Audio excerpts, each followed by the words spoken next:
우리나라는 전 세계 유일의 분단 국가입니다. 아직도 전쟁이 종식되지 않았기 때문에 평화와는 거리가 멀다고 할 수 있겠죠. 그래서 이번 영상에서는 한국교회가 북한에 대해 가지고 있는 의식이 시대의 흐름 속에서 어떻게 변해왔는지 알아보려고 합니다. 1940년대 일제의 압제에서 벗어나 꿈에도 그리던 해방을 맞았지만 다시 한반도에는 슬픔이 찾아옵니다. 미국과 소련이 한반도의 남과 북을 갈라 분할 점령을 하며 단독 정부를 세웠기 때문입니다.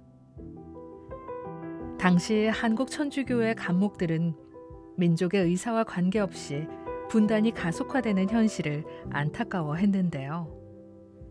민족 통일이 빠른 시일 내에 이루어지기를 염원하며 신자들에게 함께 기도할 것을 요청했습니다. 1950년대 1950년 한국전쟁이 발발한 후 정전협정 이전까지 한국교회는 공산군들에게 큰 피해를 입었습니다.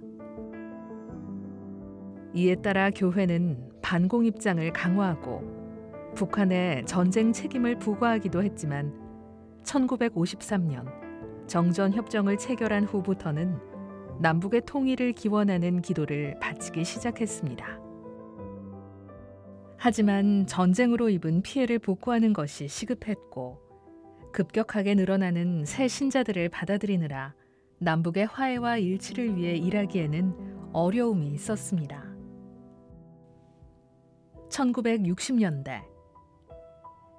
1960년대 초반에는 평화와 통일에 대한 의지도 적었지만 관심을 가지고 활동한다 해도 군사정권의 탄압을 피할 수 없었습니다. 한국교회는 1965년 6월부터 전쟁 발발일인 6월 25일을 침묵의 교회를 위한 기도의 날로 정하고 침묵의 교회를 위한 기도를 바치기 시작했습니다. 남북의 체제 경쟁이 심화된 시기지만 한국교회는 남북의 화해와 일치를 지향하며 북한 주민과 북한 교회를 위해서도 기도했습니다. 1970년대 이 시기에 한국교회는 선민주 후통일 노선을 따라 통일 문제에 관심이 크지 않았습니다. 그럼에도 매년 남북관계, 통일 관련 메시지를 발표하며 민족의 화해와 일치에 대한 관심을 이어갔습니다.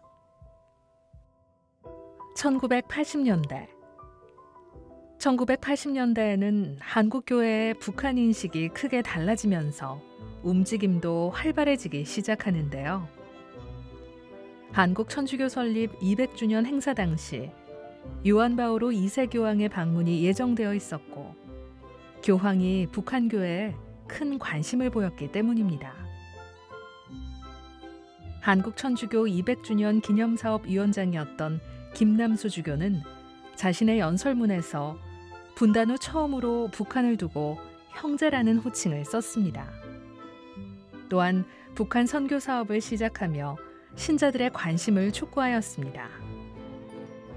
북한 선교위원회는 용서와 화해를 통해 우리 민족의 상처가 치유되기를 염원하면서 민족의 화해와 일치를 강조했습니다. 1990년대 이후 침묵의 교회를 위한 기도가 민족의 화해와 일치를 위한 기도로 바뀌었고 1999년에는 주교회의 북한선교위원회 명칭이 민족화해위원회로 변경되었습니다. 이와 같은 변화는 북한에 대한 인식이 바뀌었다는 것을 드러내 더욱 의미가 있습니다. 활동 방향이 미래지향적이며 가해자의 사과를 기다리는 대신 먼저 품으려는 의지를 표명했기 때문입니다. 민족화해위원회는 민족의 화해와 일치를 위한 지속적인 기도운동을 하고 있습니다. 교회는 이러한 변화 속에서도 여전히 분단의 원인, 공산주의, 한국전쟁과 북한에 대한 정리된 입장을 내놓지 못하고 있습니다. 이는 한반도의 평화 통일을 주도해야 할 한국교회의 숙제라고 할 수 있는데요.